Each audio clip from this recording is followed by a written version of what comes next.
Hello friends, వదిన వాళ్ళ ఇంటికి వచ్చాం కదా. తనైతే పన్నీర్ బటర్ మసాలా కర్రీ అయితే చేస్తుంది. సో చేస్తుంటే నేను ఒకసారి వీడియో అయితే తీసుకున్నాను. ఎందుకంటే నాకు పన్నీర్ బటర్ మసాలా అంత కరెక్ట్గా కుదరదనమాట. నేను పన్నీర్ మంచూరియా అయితే బాగా చేస్తాను అండ్ బటర్ చికెన్ కూడా బాగా చేస్తాను. బట్ పన్నీర్ బటర్ మసాలా కొద్దిగా ఏదో మిస్ అవుతుంది. సో ఈసారి చూద్దాము ఏంటి అని చెప్పేసి నేను తను వంట చేస్తుంటే నేను హెల్దీ తనకు తెలీదు, షూట్ చేశాను అనమాట వీడియో అంతా కూడాను. తర్వాత తింటే బటర్ నాన్ కూడా చేసింది. దాంతోపాటు బటర్ నాన్తో తింటే సేమ్ రెస్టారెంట్ స్టైల్లో ఉందన్నమాట. చాలా బాగా చేసింది. నేనైతే 100కి 100 మార్క్స్ ఇచ్చేసాను. సో తను ఎలా చేస్తుంది అనేది నేను కిచెన్లోకి వెళ్ళి వీడియో అయితే తీసుకున్నాను అనమాట. First onions and tomato cut చేసుకుంది. దోశలకి మినపప్పు కొర్రలు నానబెట్టుకుందనమాట. వాటితో తను దోశ చేస్తుంది. మిల్లెట్ దోశలు బాగా చేస్తుంది ఆమె. సో ఆ తర్వాత ఒక కడాయి పెట్టుకొని కొద్దిగా ఆయిల్ వేసుకుంది. దాంట్లోకి సాజీరా జీలకర్ర ఇది సాజీరా అవి మసాలా వేసింది. మసాలాలు వేసి ఆ తర్వాత ఆనియన్స్ కూడా వేసి అవి కలర్ చేంజ్ అయ్యేంత వరకు వేయించుకుందనమాట. ఇలాచి, దాల్చిన చెక్క, బిర్యానీ ఆకు లాంటి మనకి బిర్యానీ మసాలాలు ఉంటాయి కదా, వేసుకుంది. సో ఈ ఆనియన్స్ కొంచెం కలర్ చేంజ్ అయ్యేంత వరకు బాగా వేయించుకుంది. సో మీరు పన్నీర్ బటర్ మసాలా బాగా చేస్తారా అనేది కామెంట్ చేయండి. అండ్ పన్నీర్తో ఇంకెలా చేయొచ్చు వంటలు వెరైటీ అనేది కూడా మీకు తెలిస్తే కనుక ఒక కామెంట్ చేసేయండి. సో ఆ తర్వాత టమాటోస్ వేసుకుందనమాట. టమాటోస్ వేసుకొని అవి కూడా వేయించుకుంది. దాంట్లోకి పసుపు వేసుకుంది. ఆ తర్వాత అల్లం వెల్లుల్లి పేస్ట్ కూడా వేసుకుంది అనుకుంటాను. అండ్ జీడిపప్పు కూడా వేసుకుంది.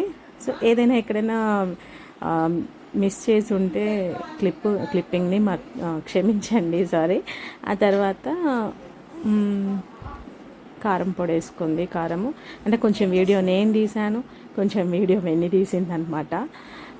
సో ఆ తర్వాత కొంచెం ఉప్పు కూడా వేసుకుంది.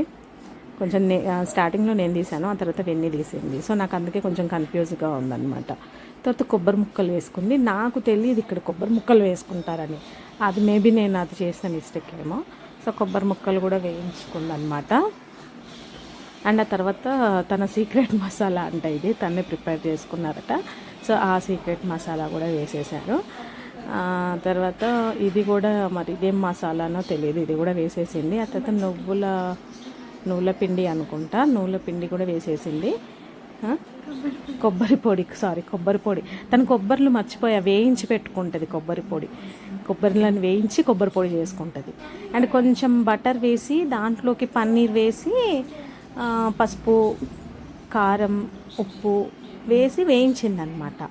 సో నాకు ఇది కూడా ప్రాసెస్ నేను కొత్తగానే చూస్తున్నాను. నేను నార్మల్గా వేయించేదాన్ని ఆయిల్లో, నాకు ఇలా తెలీదు. సో ఇది వేయించింది. తనకు తెలియదు అనమాట నేను వీడియో తీస్తానని. లేదంటే నార్మల్గా తను కూడా డెకరేషన్ చేసి పెట్టుకునేది. నార్మల్గా డైలీ ఇంట్లో చేసుకునే విధంగా చేస్తుంది. సో నేను ఒక వీడియో తీసుకుంటాను వద్దా అని చెప్పేసి నేను తీసుకున్నాను. ఎందుకంటే నాకు ఈ కర్రీ అంత పర్ఫెక్ట్గా రాదనమాట. సో అందుకని ఒకసారి చూద్దామని తీసుకున్నాను. సో తర్వాత అదంతా మిక్సీ పట్టేసుకుంది. అండ్ మరొక కడాయి పెట్టుకుని దాంట్లోకి ఇదంతా షిఫ్ట్ చేసేసింది అనమాట. కొంచెం బిర్యానీ ఆకు వేసింది.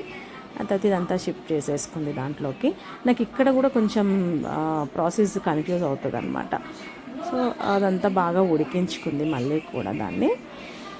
ఆ తర్వాత వేయించుకున్న ఈ పన్నీర్ ముక్కలు ఏవైతే ఉంటుందో దాంట్లోకి షిఫ్ట్ చేసేసుకుంది అనమాట. సో ఈ మధ్యలో ఏదైనా క్లిప్పింగ్ మీకు అర్థం కాకపోయినా లేదంటే ఏదైనా మిస్ అయినా నన్ను క్షమించండి అండ్ కామెంట్ చేయండి. నేను దాన్ని క్లియర్గా వివరిస్తాను. ఏంటంటే హాఫ్ వీడియో నేను తీశాను, హాఫ్ వీడియో వెన్ని తీసిందనమాట. సో నాకేదో వర్క్ ఉంటే, సో అట్లా నాకు ప్రాసెస్ అంతా నేను క్లియర్గా చూడలేకపోయాను. బట్ వీడియో ఉంది కదా అన్న ధైర్యం అనమాట, అందులో కరెక్ట్గా చూసేసుకోవచ్చు అని. సో లాస్ట్కి కసూరి మేతి వేసింది. దీనివల్లే అనుకుంటా అసలు కర్రీ టేస్ట్ అంతా చేంజ్ అయిపోతుంది. చాలా మంచి స్మెల్ వస్తుంది, aroma. Thank you for watching అండి.